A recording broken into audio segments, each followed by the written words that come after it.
Hi everyone, I'm Raya. And I'm Alex. Today, we're continuing our series on professional emotional expressions. This time, focusing on how to express your needs and boundaries at work.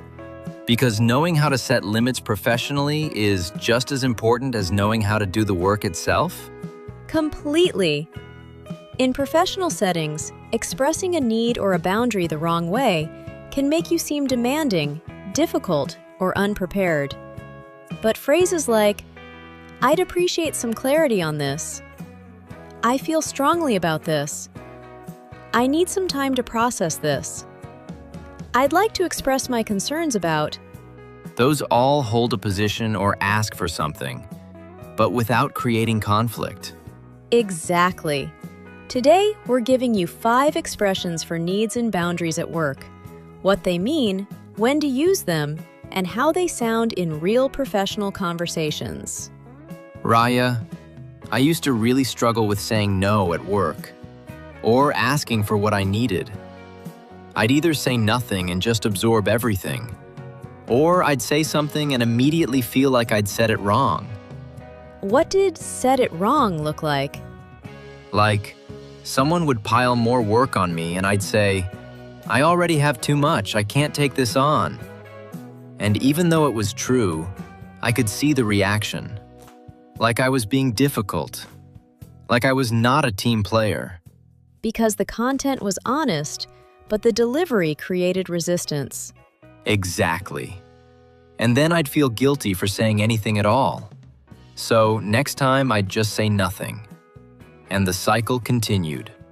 That's exactly the trap. Staying silent isn't professional. It leads to burnout, resentment, and eventually bigger problems. But expressing needs aggressively creates a different set of problems. The answer is in the middle, and these 5 phrases live exactly there. The middle ground between silence and explosion. That's where professional communication happens. Here's what you need to understand. Expressing a need at work is not a weakness. It's information. Information for who? For your manager, your team, your colleagues.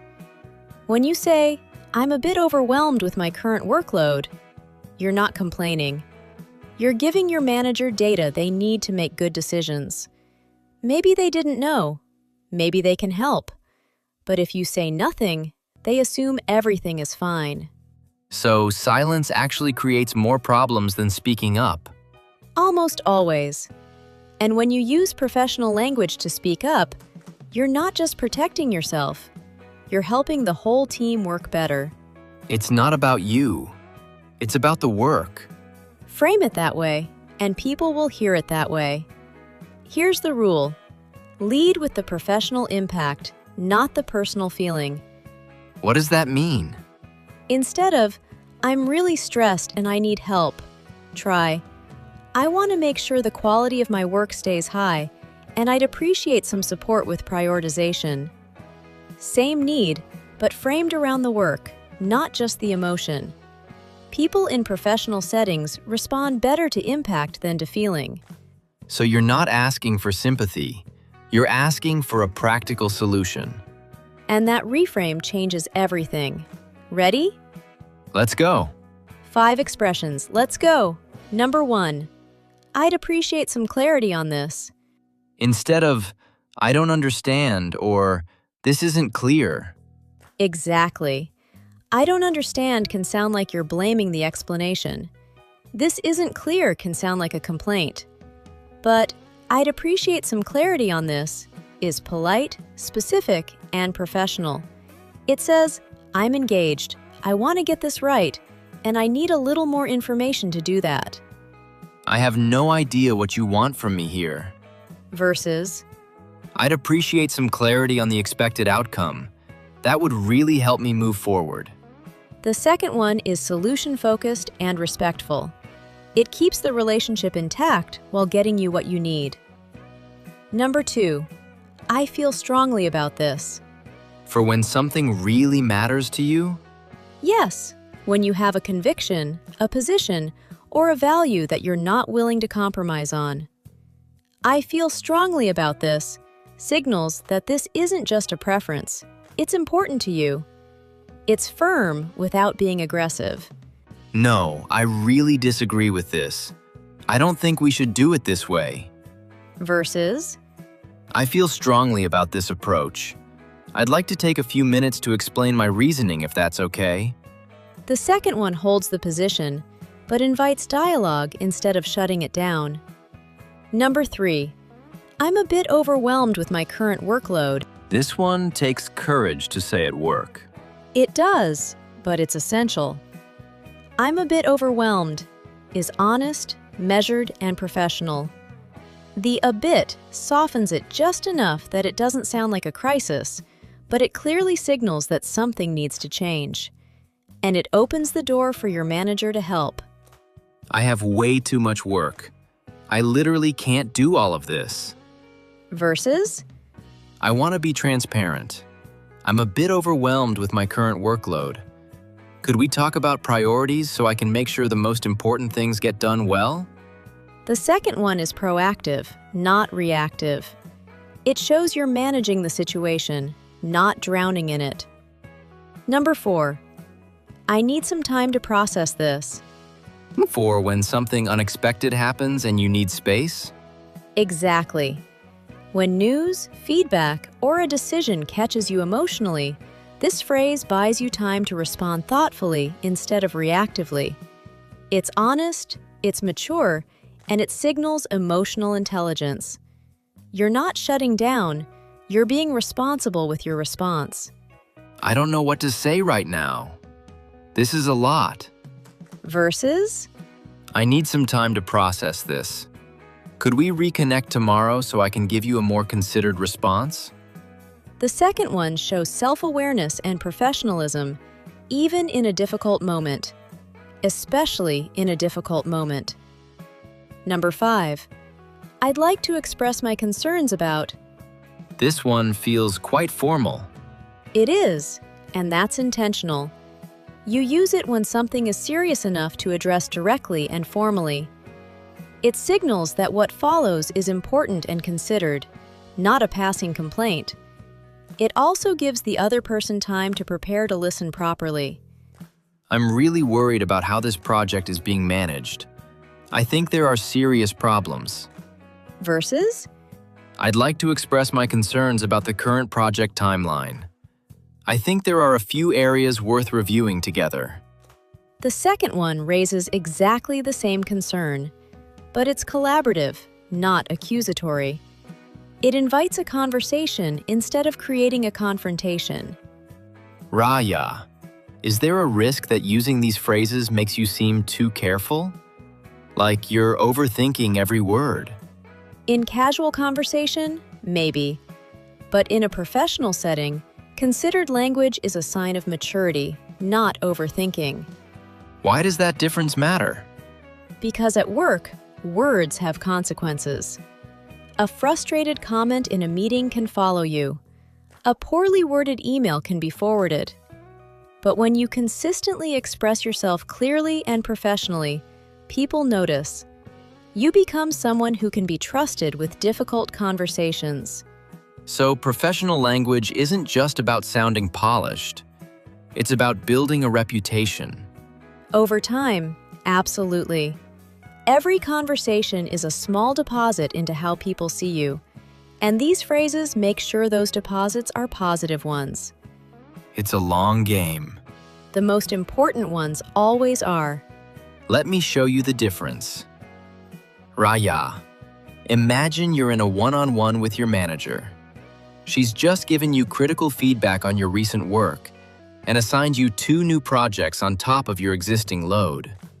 Okay, unfiltered. So I think the last report could have been stronger. The analysis section needed more depth. And I'd like you to take on the Henderson account and the Q3 review starting next week.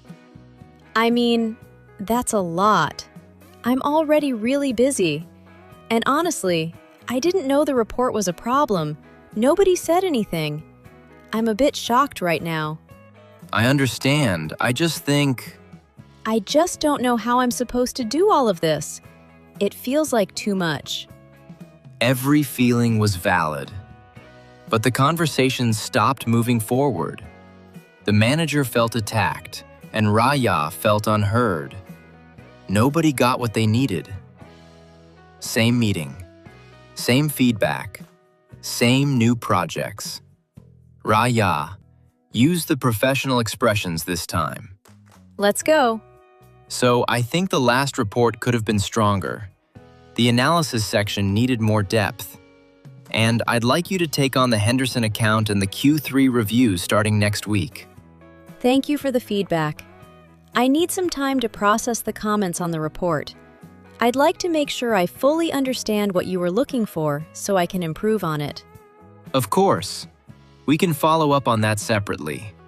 I'd also appreciate some clarity on the new projects, specifically the priorities and timelines. I want to make sure I can give each one the attention it deserves. Sure. The Henderson account is more urgent. The Q3 review can wait a week or two. I want to be transparent.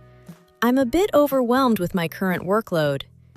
I feel strongly about delivering quality work, and I'd like to discuss how to prioritize so nothing falls through the cracks. I'm glad you said something. Let's map it out together this afternoon. That would be really helpful. And I'd like to express my concerns about the report feedback in that meeting too, just so I can make sure I'm developing in the right direction. Absolutely. Good conversation, Raya. See you this afternoon. Same feedback, same workload, same feelings. But this time, the conversation moved somewhere productive. She got clarity, she got support, and she kept the relationship strong. All because of how she said what she felt. Here's what I want you to notice. In that second conversation, I asked for everything I needed. Clarity, time to process, a discussion about workload, a chance to address the feedback. Everything. But it didn't feel like too much. Because each request was framed professionally, around the work, not just around me. And that framing made each one feel reasonable, responsible, and easy to say yes to. So professional language doesn't just protect the relationship, it actually gets you more of what you need. Every time. Here's the truth. The people who get hurt at work are rarely the loudest or the most frustrated. They're the ones who know how to say difficult things clearly and constructively. Because people can actually receive what they're saying. Without getting defensive, without shutting down, without the conversation going sideways.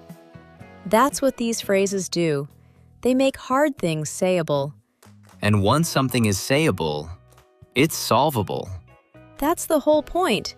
Not to perform professionalism, but to actually communicate, even when it's hard, especially when it's hard. You have needs at work. You have boundaries. You have concerns. You're allowed to say them. You just need the right words. Now we want to hear from you. Have you ever struggled to express a need or a boundary at work? What happened? Let us know in the comments. Your experience might help someone else going through the same thing.